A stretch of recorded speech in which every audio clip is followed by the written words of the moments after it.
So I got kind of stuck when it came to the steering box design. I looked at a ton of references online for trophy truck steering boxes, and what I ended up realizing is that almost everybody uses a rack and pinion design. And it seems to me that the main advantage to that is faster steering.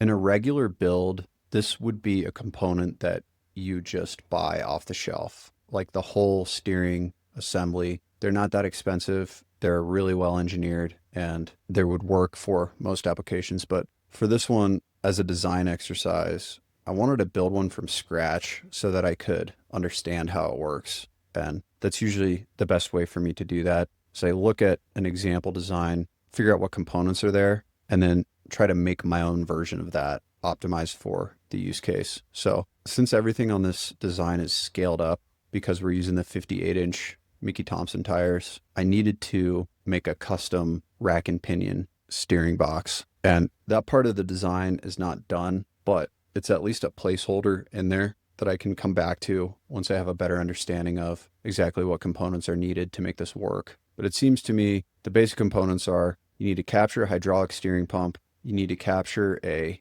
pinion gear, and you need to capture a rack gear. And from all the pictures that I saw online, it looks like all that stuff's made out of steel as well. So again, another departure from billet 7075 on this design in place of steel for strength and rigidity. So the next thing I thought I would do is make a rack gear design with teeth, but I ended up finding that McMaster already has a ton of these, so I just picked the biggest one that they had. And so this part of the design didn't end up getting used. I just ended up pulling one from McMaster.